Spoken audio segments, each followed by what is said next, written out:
lu itu harus explore cewek-cewek yang ada di dunia ini. Dan ketika ada bos lewat, gue pura-pura kerja. Anjing. Katanya gue itu bisa saja dipulangkan karena ulah gue. Karena itu ribuan nyawa ada di kapal pesiar. Pengalaman yang sangat dibilang buruk ya buruk, dan langka juga langka sekali. Nah, di sini gue itu kerja selama 7 tahun di Royal Caribbean ya guys. Jadi pengalaman terburuk gue itu yang pertama itu ada di dapur. Dulu itu gue kerja di Turnan ya guys, di Turnan. Nah, Turnan itu ngapain aja sih? Turnan itu gue itu ngendel room service dan makanan-makanan yang kecil, dan juga ngendel lunch. Dan gue kerjanya tuh mulai sekitaran jam 9 atau jam 10 ya, gue hampir lupa, pokoknya agak siangan mulai, tapi selesainya tuh kadang jam 11 malam ya, kadang jam 12 malam. Nah, Turnan itu gue bilang kerja yang paling sangat tidak masuk akal ya. Di saat itu gue itu disuruh bikin makanan tapi tidak ada bahannya. Gimana menurut kalian? Di sana gue harus bener-bener survive mencari bahannya. Kalau nggak dikasih minta, ya gue mau buat apa? Dan akhirnya gue kerja di Turnan itu membuat berat badan gue itu hingga turun 4-5 kilo dalam jangka waktu 1 minggu. Gara-gara masalah itu, dikasih cuma 2 bahan aja membuat kanape, tapi itu harus jadi 4 jenis makanan. Gimana caranya? Sisanya itu gue harus minta ke butcher atau butcher ya, tukang potong daging. Sebenarnya sih harus ngorder sebenarnya, tapi kadang gue minta di sana. Ya sudah, gue itu kejar-kejaran. Gue itu kerjanya itu dikejar jam. Tempat kerja gue itu ada jamnya, dan gue selalu melihat jam karena dikejar jam. Dan singkat ceritanya, waktu itu di dinner, gue itu kan ngendel kids menu, jadi makanan anak-anak. Dan waktu itu di Australia. Nah, di Australia itu banyak banget anak-anaknya ya guys. Di Australia kalau nggak salah ya, di Australia. Dan gue mengirim semua bahan-bahan gue itu di lantai 4 karena tempat kerja gue itu di lantai 5. Nah, gue bawa tuh bahannya kan ke lantai 4. Dan ada yang kurang, minyak. Minyak gue itu tidak ada, tidak diorder oleh CDP gue. Di sana gue sangat berpikir sangat keras. Kalau kalian kerja di dapur di posisi Turnan ya, mungkin situasi itu mungkin masih ada atau tidak ada, gue nggak tahu ya, karena gue udah lama nggak kerja di dapur. Gue itu kekurangan minyak guys, dan jam bukanya tuh sudah hampir mau buka, dan terpaksa karena minyak gue itu kurang. Dan pemikiran gue itu adalah nggak apa-apa, nyalain aja kompornya, gue tinggal sebentar, nanti balik lagi kan panas. Nah, pikiran gue seperti itu. Ternyata itu salah, karena minyaknya sedikit, berada tepat banget di batas minimum deep fat fryer. Nah, kalau tempat ngorengnya itu di kapal pesiar, kalau di dapur itu namanya deep fat fryer. Jadi tempat ngorengnya di sana, ngoreng french fries, ngoreng chicken wing atau chicken nugget ya. Jadi ngorengnya di sana, apapun yang mau digoreng bisa digoreng di sana. Gue ngoreng french fries di sana kan. Nah, karena minyaknya itu kurang, gue tinggal dan apa yang terjadi, gue tinggal selama gue mencari minyak, ternyata menyebabkan timbulnya asap. Waduh, gue nggak tahu kejadian itu, tapi teman-teman gue bilang bahwa di section gue itu terjadi fire, hampir menelpon bridge itu ya, di kapten hampir menelpon itu. Dan gue itu diselamatkan oleh anak dapur, gue lupa namanya, CDP. Dia itu langsung segera mematikan deep fat fryer itu. Kalau itu dibiarkan bisa saja terjadinya kebakaran, karena asapnya itu udah banyak, karena minyak yang gue taruh itu kurang. Dan di saat itu gue dipanggil ya, seingat gue itu dipanggil oleh sosepnya.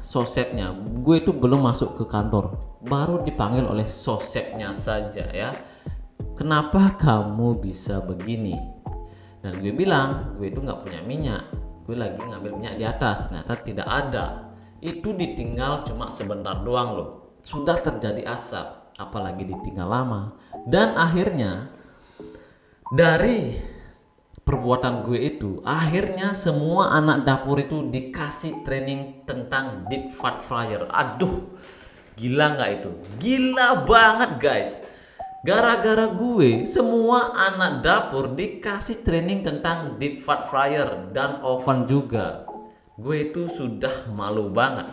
Sudah malu banget gara-gara gue semuanya dikasih training. Karena kalau training itu semua kerjaannya tuh terganggu, terpotong. Jadi itu pengalaman pertama gue, hampir gue membakar kapal pesiar gara-gara perbuatan gue itu. Gue mengucapkan terima kasih banyak buat CDP yang sudah menolong gue ya. Kalau nggak salah itu namanya More. Untungnya tuh nggak sampai ke bridge. Kalau sampai ke bridge, tanda tanya gue itu bisa saja dipulangkan karena ulah gue. Karena itu ribuan nyawa ada di kapal pesiar. Gara-gara gue misalnya itu sampai terbakar, gue bakalan jadi mungkin saja tersangka, bisa saja.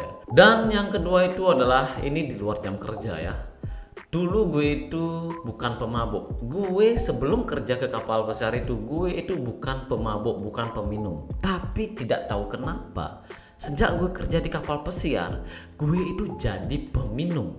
Nah, begini ceritanya. Dulu itu gue itu di kontrak pertama gue nggak peminum. Teman gue peminum, tapi gue nggak peminum. Jadi gue itu tidur lebih awal, jam 10, jam 11 sudah tidur. Tiba-tiba kontrak kedua, kontrak ketiga, kontrak keempat, dan ketemulah sama temen ya, temen yang paling akrab banget sama gue ya.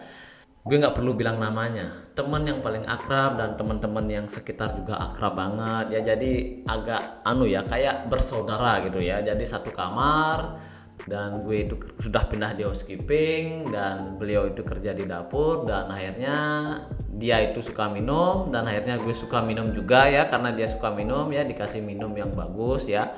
Dan minum pun enak ya. Kalau minumnya dengan cara yang bener enak, tidurnya enak. Tapi kalau kalian minumnya itu nggak bener, itu yang nggak enak. Nah ceritanya itu adalah dulu itu terjadi perkumpulan antara teman-teman gue ya. Temen gue terjadi perkumpulan di kamar gue. Kamar gue itu bagaikan markas untuk minum guys. Ini sebelum corona ya. Bagaikan markas untuk minum. Di waktu itu teman gue itu berasal dari daerah-daerah lain. Kalau di Bali itu kan ada dari Kabupaten Buleleng, Kabupaten Negara, Tabanan, Denpasar gitu ya. Pas banget, semua temen gue itu tidak ada yang berasal dari satu daerahnya itu beda-beda. Nah di sanalah saling saling ajum gitu loh, saling ajum lah ya, saling mengeluarkan kekuatan minumnya gitu loh ya. Siapa yang paling kuat dialah yang paling hebat. Jadi seperti itu. Dan waktu itu gue dikasih minum yang pertama itu adalah Jack Daniel kalau nggak salah. Jack Daniel minum sekitaran 4 atau 7-6 orang itu ya, 6-7 orang itu minum kita. Pertama Jack Daniel ya guys. Ya minum 6-7 orang kan enak gitu ya. Minumnya dikit kan, satu botol itu dibagi sama semua orang kan enak gitu ya. Jadi mabuknya itu nggak terlalu. Kalau sendirian minum Jack Daniel ya pasti mabuk parah ya, seperti itu ya. Dan minum Jack Daniel. Nah karena habis minumannya, akhirnya datang lagi minuman yang lain. Temen gue bawa lagi, ada temen lagi satu bawa minuman anjir banget dah. Tapi itu minumannya bukan Jack Daniel, beda. Kalau nggak salah itu Crown Royal atau apalah itu minumannya. Pokoknya minumannya jenisnya beda. Dan di sana itu ditantang, ayo minum lagi gitu. Ya sudah, karena gengsi. Dan di saat itu untungnya tuh gue kerja di Asia, di Quantum of the Seas. Jadi kalau di Asia itu gue sebagai housekeeping runner tidak terlalu kerja keras, karena kerjanya tuh di pagi hari doang. Di malam harinya sudah santai ya, karena tidak terlalu barang yang banyak yang kotor, tidak terlalu banyak barang yang kotor atau handuk atau linen yang kotor, jadi sedikit ya, jadi sedikit agak santai, cuma paginya aja kerja. Dan karena gue minum nanti malam, akhirnya gue kerja di malamnya tuh gue fullin semuanya ya, jadi untuk mengamankan diri gue sendiri. Jadi malamnya tuh gue sudah fullin semua barang yang ada di loker, besok paginya tuh biar bisa santai gitu maksudnya. Dan malamnya gue minum. Dan gue lanjut lagi kan, dikasih minuman yang mereknya berbeda. Karena gengsi, akhirnya dibukalah minuman itu. Buka minuman itu, minum dan semakin ngelantur ngawur minumnya ya, dan sudah merasa pusing pikiran dan sudah larut malam sekitaran jam 12 malam atau jam 12 malam kayak nggak salah, udah larut malam masih minum, cerita-cerita, ngobrol, minumannya habis coy, dan masih enak ngobrolnya. Terpaksa beli lagi minuman dengan jenis yang lain, yaitu Corona. Ya, Corona pun datang. Gue di saat itu sudah bener-bener mabuk berat ya, sudah nggak bisa gue angkat diri gue itu udah sadar tapi gue nggak bisa menggerakkan badan gue dengan secara penuh ya, cuma sedikit doang seperti itu ya. Udah ngobrolnya udah gak enak jadi seperti itu ya. Dan minuman pun datang dan ditantang lagi untuk minum Corona itu. Aduh anjir, terpaksa karena gengsi gue minum lagi semua itu, bukan semuanya, semua orang juga minum ya. Dan akhirnya teman gue itu tumbang, salah satu teman gue itu tumbang dan mabuk, dan karpetnya tuh penuh dengan muntah. Ngeri. Dan saat itu di stop lah, minumnya tuh di stop, dan gue juga ikut dia muntah di kamar mandi. Ngeri banget ya, itu pengalaman yang sangat buruk banget. Gue muntahnya tuh kuning dan sedikit ada warna merah. Gue benar-benar pusing, gue benar-benar tidak bisa bergerak terlalu banyak. Dan akhirnya waktu itu gue tidur, dan teman gue itu yang satunya itu teman sekamar gue itu, dia itu yang membersihkan kamarnya. Dan karena besoknya itu adalah boarding day ya, boarding day itu adalah pergantian tamu. Di sini gue tidak memikirkan besoknya itu bakalan di laut atau di darat atau boarding day. Ternyata besoknya itu adalah boarding day. Ngeri banget kan? Ngeri banget. Boarding day itu adalah pergantian tamu ya guys, pergantian tamu, dan sangat menguras banget tenaga buat housekeeping runner.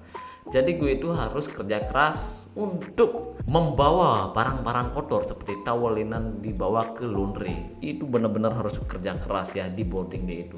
Dan di saat itu gue kerja, padahal kapalnya diam, tapi gue merasa goyang pas bangun paginya. Dan gue merasa mungkin ini goyangnya sedikit, tapi pas dibawa kerja makin parah lagi goyangnya. Padahal kapalnya tuh ngepot diam, tapi gue merasa goyang. Aneh kan? Aneh banget. Itu akibat gue minum terlalu parah dan sangat membuat gue nggak enak, dan gue nggak bisa kerja. Nah di saat itu sempat juga teman gue marahin si teman gue itu ya, karena di saat itu boarding day ya, gue itu harus kerja keras, dan akhirnya gue nggak kerja guys. Gue masih dalam posisi kerja tapi gue nggak ngapa-ngapain. Untungnya itu teman gue itu ngerti, dan ketika ada bos lewat gue pura-pura kerja. Anjing. Aduh gila banget. Jadi saran gue ya, kalau kalian itu pengen mabuk di kapal pesiar, jangan kalian itu sok-sokan ya, jangan kalian itu tidak bisa jaga diri. Jadi kalian itu harus bisa jaga diri dalam hal alkohol ya, dalam hal minum. Dan di sana gue sempat mencari, ternyata cara gue minum itu salah. Ternyata tidak boleh kita itu minum jenis-jenis minuman dijadikan satu. Dalam artian kita itu minum, setelah minuman yang pertama habis, kita minum lagi jenis minuman yang berbeda. Ternyata itu salah, tidak diperbolehkan. Kalau kita semakin banyak meminum minuman yang jenis lainnya, itu sama dengan kita meminum racun. Itu yang gue baca, nggak salah yang terakhir di Google ya. Dan di kapal pesiar itu ada aturannya. Kalau kalian melewati batas kadar alkohol di dalam tubuh kalian, dan kalian itu dicek oleh security, oleh dokter, tiba-tiba melewati batas, kalian itu bisa langsung di fire, otomatis bisa langsung di fire tanpa basa-basi. Kalian bisa langsung di fire. Jadi saran gue, kalau kalian minum, jangan sampai kalian